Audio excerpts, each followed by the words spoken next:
Good morning, believers. I hope everyone is having a blessed Saturday.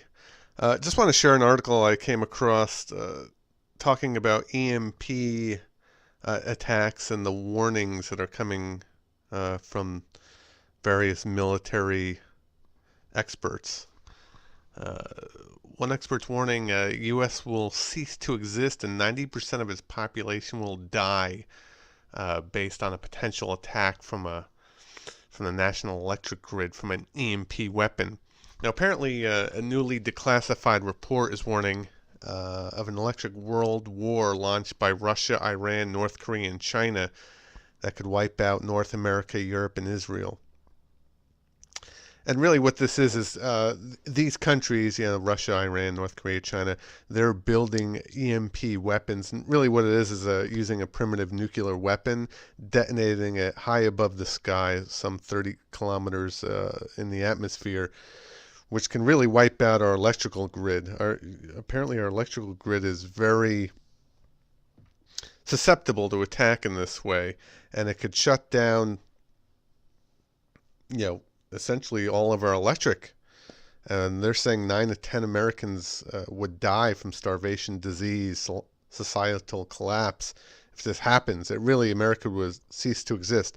Now think about it. If anyone's ever been in a situation of prolonged electricity outage, how bad it gets. I've seen, maybe a week, 2 weeks from hurricane or a ice storm or something of that nature, where really nothing works. You have no gas. You can't pump your gas because all the gas stations run on electric. Those pumps, they run on electric to fill your gas tank, so you can't get around. Your food, it's all spoils. So anything you had in the fridge that's perishable is gone in a couple of days. You can't go to the grocery store because, well, the grocery stores experience the same issue. And they can't ring you up because, well, all their registers work on electric.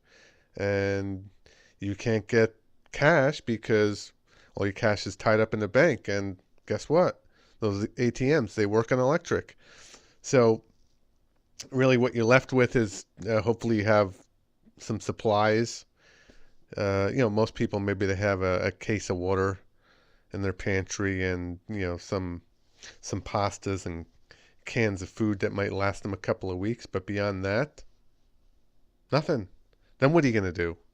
Hopefully, if you're smart and you've stored some extra food and water and maybe you can sustain yourself on, a garden or hunting, you might be one of those people that can survive and help your family out. But for others, and for the vast majority of Americans, that's not the case. And when they run out of supplies, what's going to happen? They're going to come for you. And hopefully you're able to protect yourselves because people will start forming into mobs and the mobs will spread out and they'll start uh, taking those resources. So it's a very serious scenario. And, our adversaries recognize that, and that's why they're planning these. It really something to be worried about.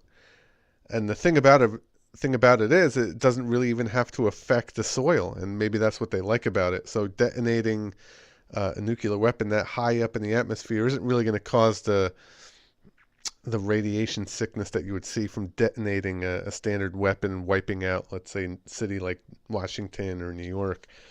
Um, so you're really taking hold of a country without devastating its population. The population itself will devastate itself just from the lack of resources.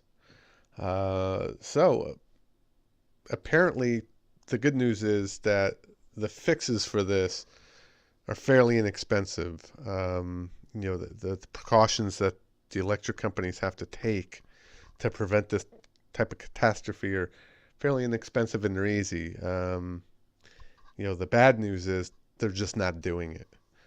Whether they feel the threat's not real enough or they just don't have money in the budget for that.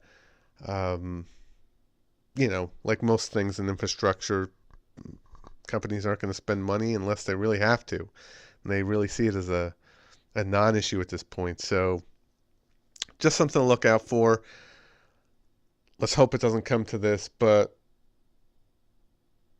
for the population I'm speaking with, make sure you're prepared. Keep at least 30 to 60 days of food, uh, non-perishable food, somewhere in your house. Stock up on bottled water. Um, Keep seeds so you're able to start a garden when it's time for growing season. And make sure you're able to defend yourself and your family. Last but not least, have a blessed weekend. Make sure you repent and praise Jesus.